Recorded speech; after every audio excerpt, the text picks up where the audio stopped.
मैं एक बार जगन्नाथपुरी गया था, आप भी गए होंगे। तो वहां भगवान का प्रसाद बनाते हैं तो प्रेशर कुकर में नहीं बनाते, आप जानते हैं। हालांकि वो चाहें तो प्रेशर कुकर रख सकते हैं, क्योंकि जगन्नाथपुरी के मंदिर के पास करोड़ों रुपए की संपत्ति है।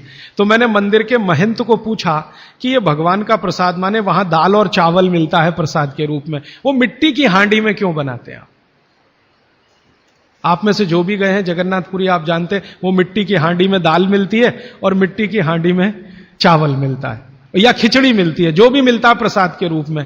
तो मैंने महंत को पूछा कि आप ये मिट्टी की हांडी में ही क्यों बनाते हैं? तो उसने एक ही वाक्य कहा, मिट्टी पवित्र होती है। तो ठीक है, पवित्र होती है, ये हम सब जानते हैं। लेकिन वो जो नहीं कह पाया महंत, वो आपको मैं कहना चाहता हूं कि मिट्टी न सिर्फ पवित्र होती है, बल्कि मिट्टी सबसे ज्यादा वैज्ञानिक होती है। क्योंकि हमारा शरीर मिट्टी से बना है, मिट्टी में जो कुछ है वो शरीर में है, और शरीर में जो है वो मिट्टी में है। हम जब मरते हैं ना और शरीर को जला देते हैं तो 20 ग्राम मिट्टी में बदल जाता है पूरा शरीर। 70 किलो का शरीर, 80 किलो का शरीर मात्र 20 ग्राम मिट्टी में बदल जाता है, जिसको राख कहते हैं। और इस राख का मैंने विश्लेषण करवाया एक लेबोरेटरी में, तो उसमें कैल्शियम निकलता है, फास्फोरस निकलता है, आयरन निकलता है, जिंक निकलता है, सल्फर निकलता है, 18 माइक्रो न्यूट्रिएंट्स निकलते हैं मरे हुए आदमी की राख में। ये सब वही माइक्रो न्यूट्रिएंट्स हैं जो मिट्टी में है।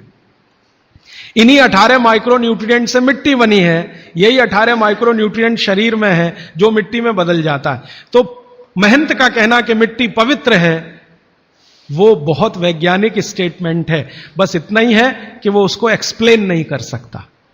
एक्सप्लेन क्यों नहीं कर सकता? आधुनिक विज्ञान उसने नहीं पढ़ा या उसको मालूम नहीं है। लेकिन आधुनिक विज्ञान का रिजल्ट मालूम है, पवित्रता, रिजल्ट उसे मालूम है, विश्लेषण नहीं मालूम। वो हमारे जैसे मूर्खों को मालूम है। मैं अपने को उस महंत की तुलना में मूर्ख मानता हूं। क्यों? क्योंकि मुझे यह विश्लेषण करने में 3 महीने लग गए, वो बात 3 मिनट में समझा दिया कि मिट्टी पवित्र है। तो यह मिट्टी की जो पवित्रता है, उसकी जो माइक्रो न्यूट्रिएंट्स की कैपेसिटी या कैपेबिलिटी है, उसमें से आई है। तो मिट्टी में दाल आई है, दाल आपने पकाई है, तो वो महंत कहता है कि मिट्टी पवित्र है, इसलिए हम मिट्टी के बर्तन में ही दाल पकाते हैं, भगवान को पवित्र चीज ही देते हैं, अपवित्र चीज भगवान को नहीं दे सकते। अच्छा, मैं वो दाल ले आया और भुवनेश्वर लेके गया, पुरी से भुवनेश्वर। भुवनेश्वर में CSIR का एक लेबोरेटरी है, council of science and industrial research का लेबोरेटरी है, जिसको रीजनल रिसर्च लेबोरेटरी कहते हैं। तो वहां ले गया, कुछ वैज्ञानिकों से कहा ये दाल है, उन्होंने कहा हाँ हाँ ये पुरी की दाल है। मैंने कहा इसका विश्लेषण करना है, इस दाल में क्या है? तो उन्होंने कहा यार ये तो बड़ा मुश्किल काम है, 6-8 महीने लगेगा। मैंने कहा ठीक है, फिर भी। तो उन्होंने कहा हमारे पास पूरे इंस्ट्रूमेंट नहीं है, हमारे पास जो जो चाहिए वो नहीं है, आप दिल्ली ले जाओ तो बेहतर है। तो मैंने कहा दिल्ली ले गया तो खराब तो नहीं होगी? उन्होंने कहा नहीं होगी, क्योंकि ये मिट्टी में बनी है। तो पहली बार मुझे समझ में आया मिट्टी में बनी है तो खराब नहीं होगी। तो मैं ले गया दिल्ली तक, सच में ले गया। और भुवनेश्वर से दिल्ली पहुंचने में आप जानते हैं करीब करीब 36 घंटे से ज्यादा लगता है।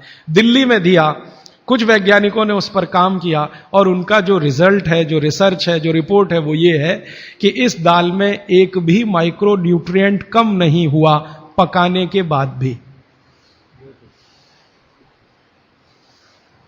इस दाल में एक भी माइक्रो न्यूट्रिएंट कम नहीं हुआ पकाने के बाद भी।